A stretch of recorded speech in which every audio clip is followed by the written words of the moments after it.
ನಮಸ್ತೆ ಸರ್, ನಾನು ಮಾದೇಗೌಡ. ನಿಮ್ಮ KR ವಿಧಾನಸಭಾ ಕ್ಷೇತ್ರದಲ್ಲಿ ರಾಮಮೂರ್ತಿ ನಗರದ ಸಂತೆ ಮಾಡ್ತೀವಿ ಅಂತೇಳಿ ಕಳೆದ 3 ವರ್ಷಗಳಿಂದ 3.5 ಕೋಟಿ ರೂಪಾಯಿನ ದುಡ್ಡು ಬಿಡುಗಡೆ ಆಗಿ ದುಡ್ಡೆಲ್ಲ ಖರ್ಚು ಮಾಡಿದ್ದಾರೆ. ಆದರೆ ಅಲ್ಲಿ ಸಂತೆ ಇಲ್ಲ ಅಂತೇಳಿ ನಮ್ಮ ಸೀನಿಯರ್ ರಿಪೋರ್ಟ್ರು ಅದನ್ನು ಪತ್ತೆ ಹಚ್ಚಿ ಅದನ್ನು ದಾಖಲೆಗಳು ಬರ್ತಾ ಇದ್ದಾರೆ, ಶೈಲೇಂದ್ರ ಅಂತೇಳಿ.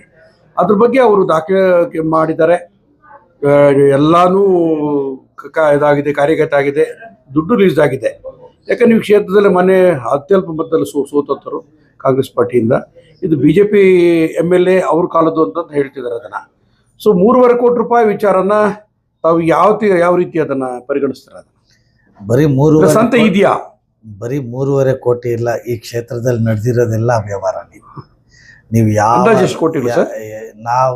ಯಾವ ನೋಡಿ, ಸುಮಾರು 4,500 ಕೋಟಿಗಳ ಮೇಲೆ ಹಣ ಈ ಕ್ಷೇತ್ರಕ್ಕೆ ಬಿಡುಗಡೆ ಆಗಿದೆ.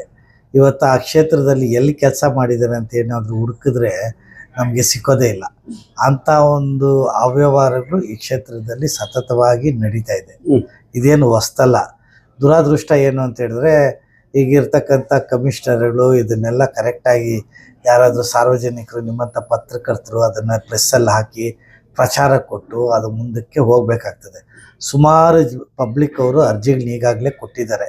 ಎಷ್ಟು ಅವ್ಯವಹಾರಗಳಾಗ್ತಾ ಇದೆ, ಎಷ್ಟು ಲೋಕಾಯುಕ್ತದಲ್ಲಿ ಕೇಸುಗಳಿದೆ. ಬಟ್ ದುರಾದೃಷ್ಟವಶಾತ್ ನ್ಯಾಯದ ಮುಂದೆ ಅದು ತಂದೆ ಆಗಿರ್ತಕ್ಕಂಥ ಒಂದು ಅವಧಿಯನ್ನು ತಗೊಳ್ತದೆ. ಅಲ್ಲ, ನಮ್ಮ ಪ್ರಶ್ನೆ ಅದಲ್ಲ. ಈಗ ಸಂತೆ ನಿಮ್ಮ ಕ್ಷೇತ್ರ ಸಂತೆನ ನಿಮ್ಮ ಕಾರ್ಯಕರ್ತಾಗಿ ನೀವಾದ್ರೂ ಎಲ್ಲಿದೆ ಸತ್ಯ ಅಂತ ತೋರಿಸ್ತೀರಾ? ದುಡ್ಡು ಖರ್ಚಾಗಿದೆ, ಪತ್ರಗಳಿವೆ, ಆಧಾರ ಸಹಿತ ನಮ್ಮ ಹತ್ರ ದಾಖಲೆ ಸಿಕ್ಕಿವೆ ಅಂತೇಳಿ ನಮ್ಮ ಸೀನಿಯರ್ ರಿಪೋರ್ಟ್ರು ಅದು ಬಯಲು ಹೇಳ್ತಿದ್ದಾರೆ. ಈಗ ನೀವು ಒಂದು ದಿವಸ ಯಾವತ್ತು ನೀವು ಹೇಳ್ತಾರೆ ನಿಮ್ಮ ಕಾರ್ಯಕರ್ತರು ನೀವು ಸಂತೆ ಎಲ್ಲಿ ಮಾಡಿದ್ದೀವಿ ಅಂತ ಅವ್ರು ತೋರಿಸಿದರೆ ಆ ಜಾಗಕ್ಕೆ ನೀವು ಬರ್ತೀರಾ? ನಾನು ಬರ್ತೀನಿ. ನಾವು ಹೋರಾಟ ಮಾಡೋದಕ್ಕೆ ಸಿದ್ಧವಾಗಿದ್ವಿ. ಯಾಕಂತೇಳಿದ್ರೆ ಇದು ಸಾರ್ವಜನಿಕರ ಹಣ ಪೋಲ್ ಆಗಬಾರ್ದು. ಸಾರ್ವಜನಿಕರ ಹಣ ಭ್ರಷ್ಟಾಚಾರ ಆಗಲಿ, ಅವ್ಯವಹಾರ ಆಗಲಿ ಆಗಬಾರ್ದು. ಅದನ್ನು ಕಾಪಾಡ್ತಕ್ಕಂಥ ಒಂದು ಜವಾಬ್ದಾರಿ ಪ್ರತಿಯೊಬ್ಬ ನಾಗರಿಕನ ಮೇಲಿದೆ. ನಾವು ಇವತ್ತಿನ ದಿವಸ ಈ ರಾಜ್ಯದಲ್ಲಿ ಅಧಿಕಾರದಲ್ಲಿ ಇದ್ರೂ ಸಹಿತ ಈ ಕ್ಷೇತ್ರದಲ್ಲಿ ವಿರೋಧವಾಗಿರೋದ್ರಿಂದ ನಾವು ಹೋರಾಟವನ್ನು ಮಾಡ್ತೀವಿ. ಸರಿ ಸರ್, ಅದ್ರ ಜೊತೆಗೆ ಕುಮಾರಸ್ವಾಮಿ ಮುಖ್ಯಮಂತ್ರಿ ಇರುವಾಗ ಅದು ಒಂದು 3,000 ಕೋಟಿ ಬಿಡುಗಡೆ ಮಾಡಿಕೊಟ್ರು ಅಂತ ಹೇಳಿದ್ರು. ತದನಂತರ ಬೊಮ್ಮಾಯಿ ಸರ್ಕಾರದಲ್ಲೂ 1,000 ಕೋಟಿ ತಂದಿದ್ದಾರೆ. ಒಟ್ಟಾರೆ ಫಿಗರ್ಗಳು ನಿಮ್ಮ ಹತ್ರ ಇದೆ.